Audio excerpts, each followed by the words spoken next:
Hello ನಮಸ್ಕಾರ ಸ್ನೇಹಿತರೆ, ನಾನು ನಿಮ್ಮ ಸೋಲೋ ಟ್ರಾವೆಲರ್ ಶರತ್ ಮಾತಾಡ್ತಾ ಇದ್ದೀನಿ. ಇತ್ತೀಚೆಗೆ KR ನಗರದಲ್ಲಿ ಓಪನ್ ಆಗಿರುವ the perfect playing and furniture work. ನಮ್ಮಲ್ಲಿ ಪ್ಲೈನಿಂಗ್ ಮತ್ತು ಎಲ್ಲ ತರಹದ ಫರ್ನಿಚರ್, ವಾರ್ಡ್ರೂಬ್ ಹಾಗೂ ಬಿಲ್ಡಿಂಗ್ ವರ್ಕ್ ಮಾಡಿಕೊಡಲಾಗುತ್ತೆ. ವೀಕ್ಷಕರೇ, ನಿಮಗೆ ಅತಿ ಹೆಚ್ಚಿನ ಸಂಖ್ಯೆಯಲ್ಲಿ ನಿಮಗೆ ಮಾಹಿತಿ ಬೇಕು ಅಂದರೆ ಮೊಬೈಲ್ ನಂಬರ್ 9844352413 ಈ ನಂಬರ್ಗೆ ಕರೆ ಮಾಡಬಹುದು. ಹಾಗೂ ಇದು ನಿಮಗೆ ನೋಡಬೇಕಾದ ಸ್ಥಳ KR ನಗರ ಟೌನ್ ಮುಳ್ಳೂರಿನ ರಸ್ತೆಯಲ್ಲಿ ಈ ಶಾಪ್ ನಿಮಗೆ ಸಿಗುತ್ತೆ.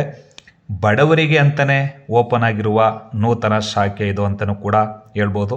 ತುಂಬ ಅಚ್ಚುಕಟ್ಟಾಗಿ ನಿಮಗೆ ವಾರ್ಡ್ರೂಬ್ ಹಾಗೂ ಡೋರ್ಗಳು ಮತ್ತು ಕಿಟಕಿಗಳು ಹಾಗೂ ಫರ್ನಿಚರ್, ಎನಿ ಫರ್ನಿಚರ್ ಯಾವುದಾದ್ರೂ ನೀವು ಅಲ್ಲೇ ಕೂತಿ ಮಾಡಿಸ್ಕೋಬಹುದು. ತುಂಬ ಅದ್ಭುತವಾಗಿ ಕೆಲಸಗಳನ್ನು ಮಾಡಿಕೊಡ್ತಾರೆ. ಸೊ ನಿಮಗೆ ಮುಂಗಡವಾಗಿ ಒಂದು 4 ದಿನ ಮುಂಚೆನೇ ಬುಕ್ ಮಾಡಿದರೆ ಕೂಡ ಆದಷ್ಟು ಬೇಗ ನಿಮಗೆ ಕೆಲಸಗಳನ್ನು ಮಾಡಿ ಮುಗಿಸ್ಕೊಡ್ತಾರೆ. ಸೊ ಒಮ್ಮೆ ನೀವು ಭೇಟಿ ಕೊಡಬೇಕಾದಂಥ ವಿಳಾಸ KR ನಗರ ಮುಳ್ಳೂರಿನ ರಸ್ತೆ, the perfect planing and furniture work. ಮತ್ತು ಮೊಬೈಲ್ ನಂಬರ್ 9844352413ಗೆ ಕರೆ ಮಾಡಿ. ಧನ್ಯವಾದಗಳು.